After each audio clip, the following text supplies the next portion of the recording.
to development. So that's what the fight in the world is now. A decaying, collapsing Western system, which was put in as an empire at the end of World War II as a new form of the empire, which has now outlived its usefulness. In fact, this is the one case where you might say euthanasia is a proper policy. We should just euthanize the old Western transatlantic system, which is not so old. I mean, this is a monetary system, it's a financial system, which is based on swindles and Ponzi schemes. Get rid of it, junk it, and go toward a physical economy based on a collaboration between the US, China, and the BRICS countries.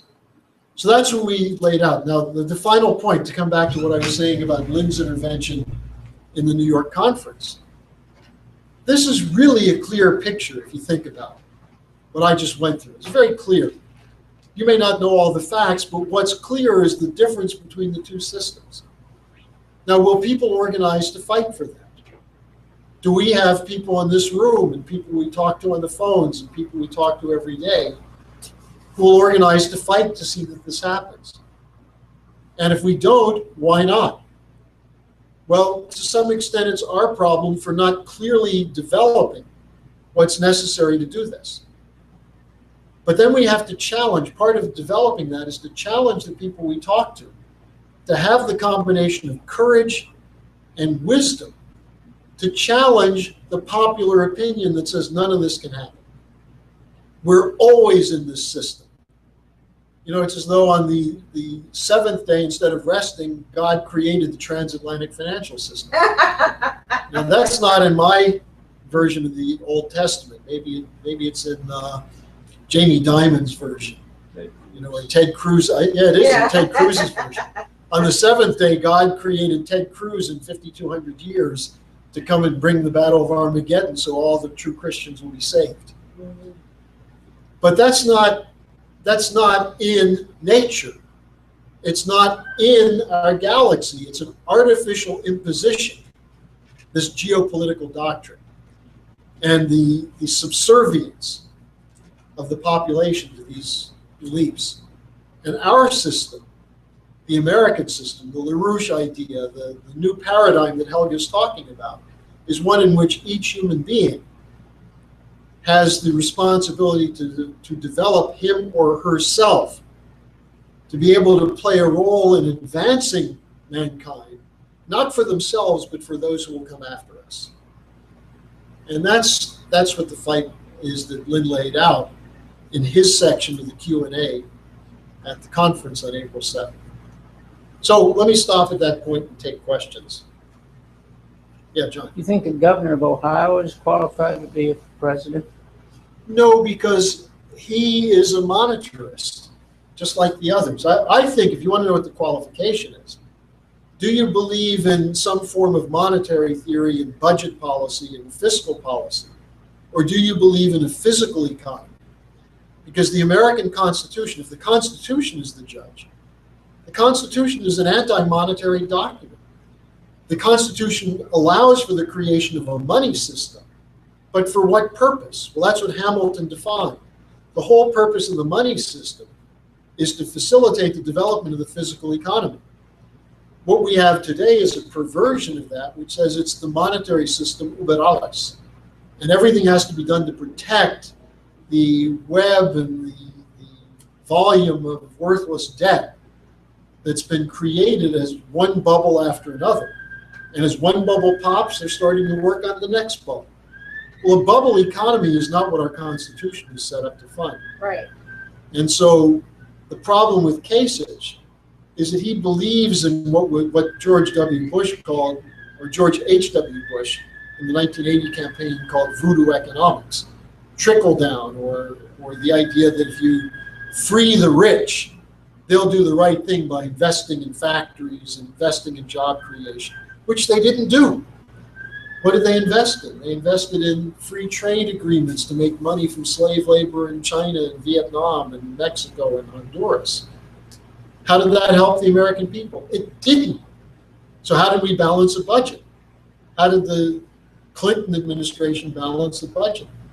The creation of a bubble in the dot-coms and the foreign exchange bubble, which blew out between 97 and 2000.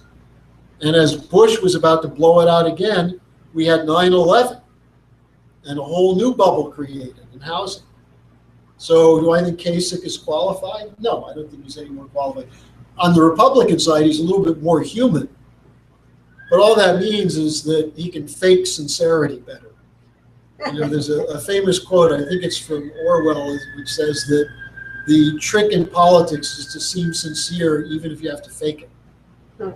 And, you know, faking sincerity, that's, you know, when you hear Ted Cruz talk, you can tell he doesn't believe a word that he's saying. Yeah, you can see right through his insincerity. Well, Cruz is a Bush guy. He's been running as an anti-establishment character. How did he meet Heidi Cruz? On the 2000 George W. Bush campaign. Both of them went to work for George W. Bush. Heidi worked for Condi Rice as a top aide. Then she went to work for Robert Zoellick, the trade ambassador, who's the one who crafted the Panama Free Trade Agreement and the TTIP and the TPP. So Ted Cruz says now he's against free trade. His wife helped write the free trade bills. Then she went to work for Goldman Sachs. I mean, you don't exactly have to be a detective to figure this out. So, and does Kasich oppose any of that? No. He says he balanced the budget in Ohio. How did he do it? It's called fracking. They made a lot of money from oil and gas with fracking. Yeah. So that's like Rick Perry saying he created all these jobs because he's so smart. Well, all the Rick Perry jobs have been lost now. Is that because Abbott's so dumb? No. No, I mean, Abbott and Perry are both dumb because they believe in the free market instead of the idea of physical economy. Yeah. So is NATO is now an international force? I know there was talk of having a NATO base down at Ellington for Africa, you know, or something like that. Well, look, NATO is in Afghanistan. NATO in the form of the French and the British and the US, they're in Libya. I don't know whether it's exactly under NATO auspices, but under Obama's auspices, the US is in something like 27 nations in Africa. We have troops. So, you know, it's not really NATO per se. Look, you use NATO as a fig leaf. It's really Anglo-American. It's the British, and the British are too weak on their own, so they bring us in. And then we say the Germans should send 1,000 troops here, and the Italians 25 cooks to this place, and you know, because you can't eat German cooking. You know, so you have these kinds of things that are done as a fig leaf. Most of the NATO countries don't want to do this.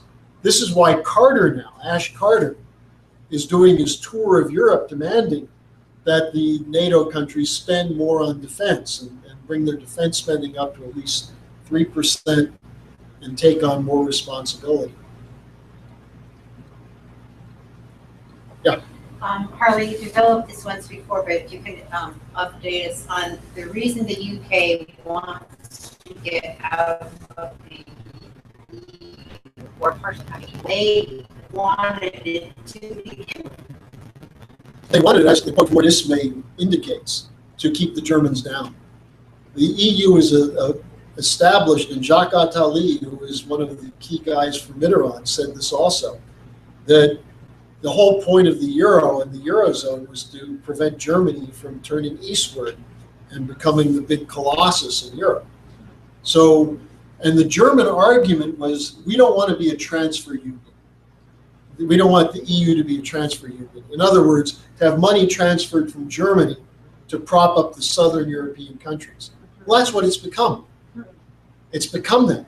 Because the idea was that you can't allow the Germans, and the argument is what?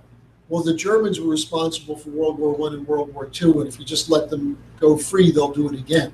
That's what I was saying earlier. You may not have been here yet, but the argument against nationalism and national sovereignty was an argument against Germany. When the funders of the Nazis were not Germans. I mean, they were Germans, but the leading funders and the supporters were the British and the Americans, the Harrimans and the Bushes. So all of these things are frauds. Now, the British policy toward the EU is to allow the Bank of England and the City of London to set the terms for the EU. Right now, that means no bank separation, no Glass-Steagall.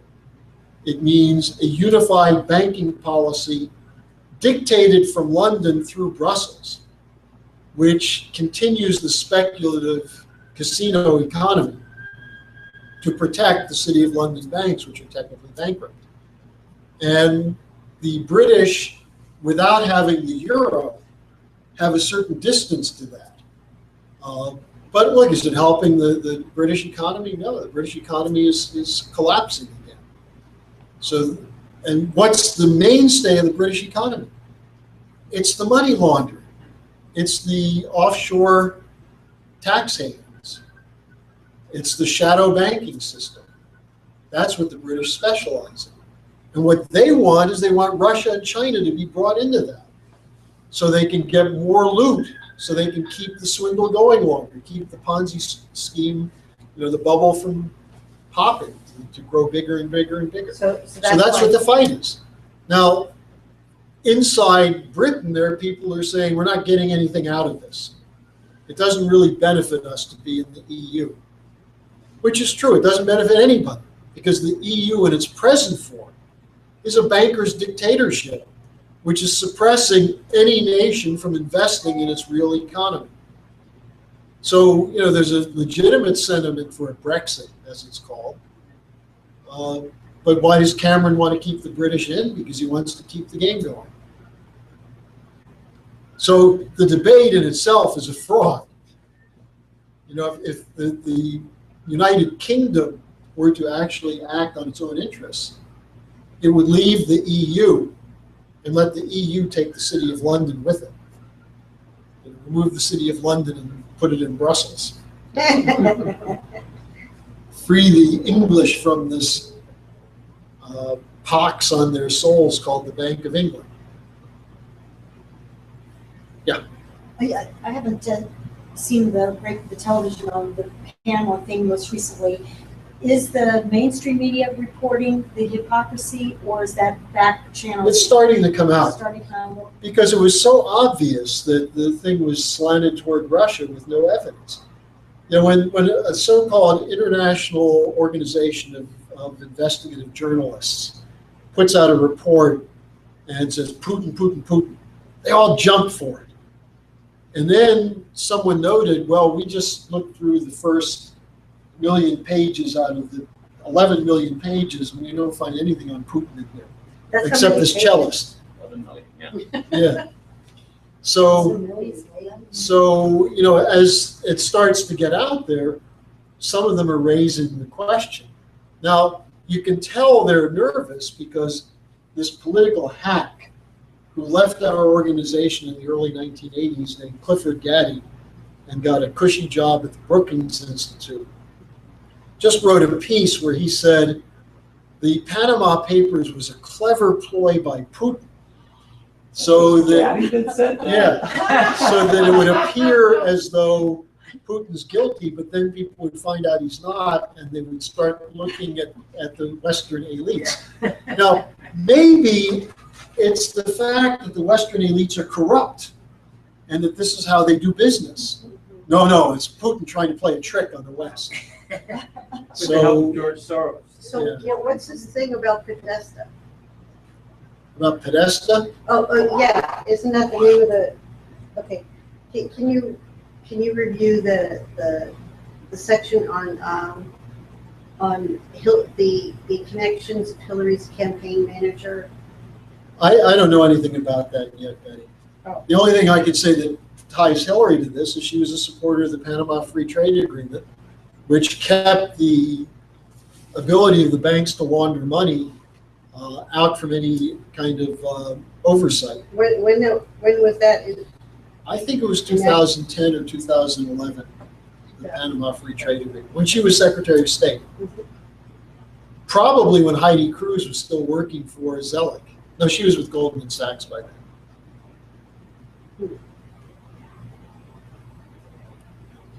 So, is it going to come out in full? Of course not, because did the media ever tell the truth?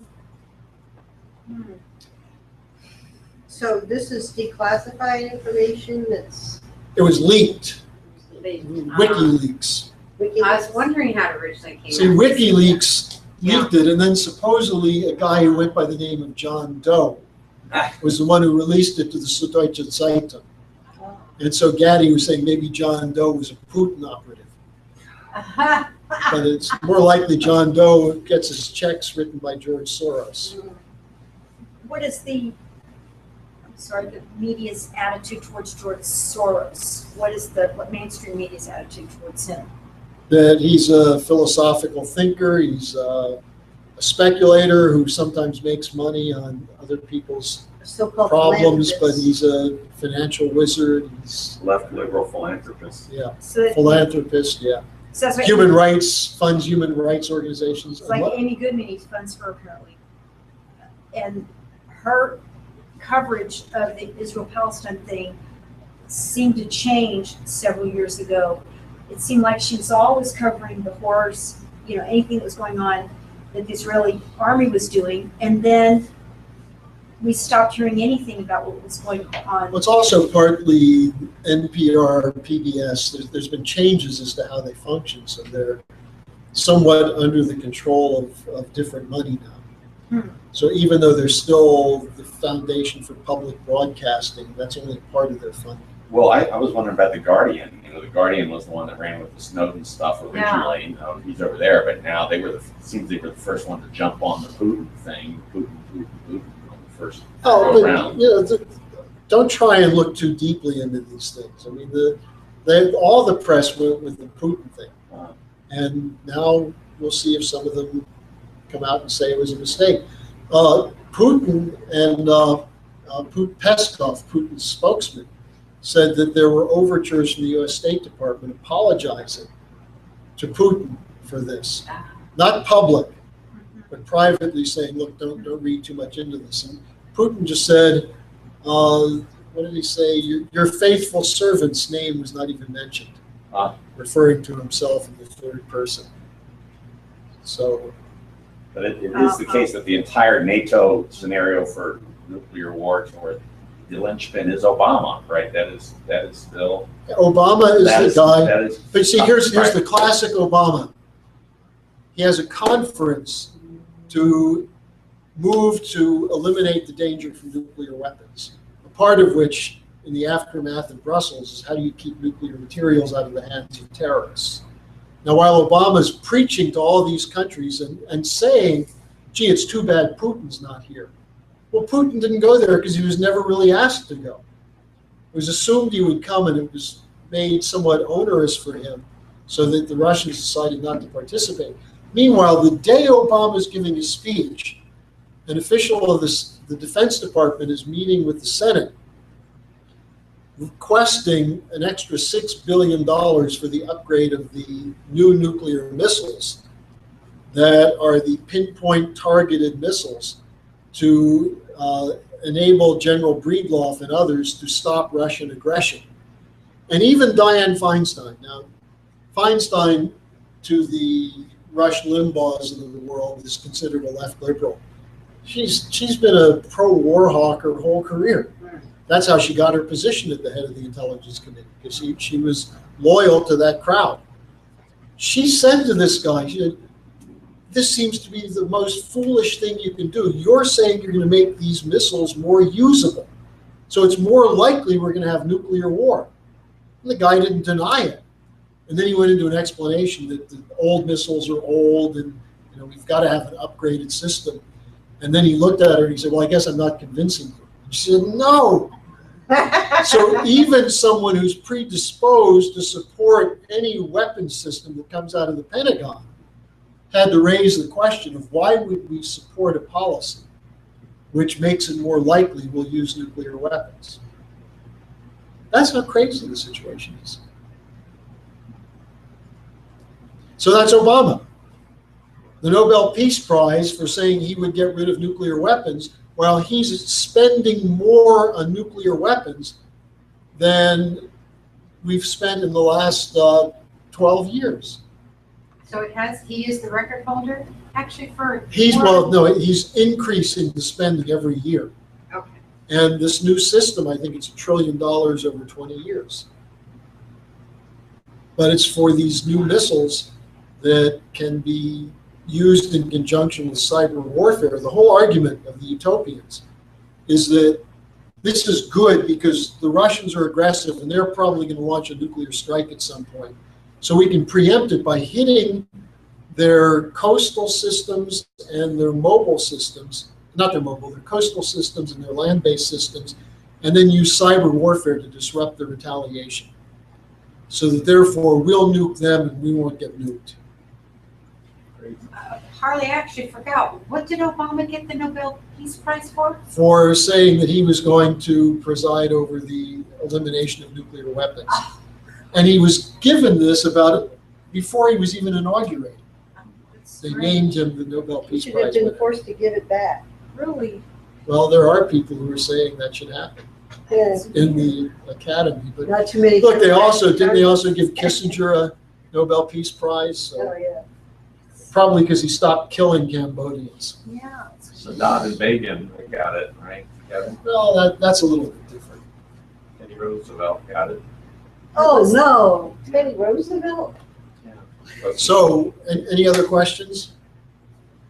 If we need to hear all this again. Did this not work, Mike? First hour was silent. Oh, no.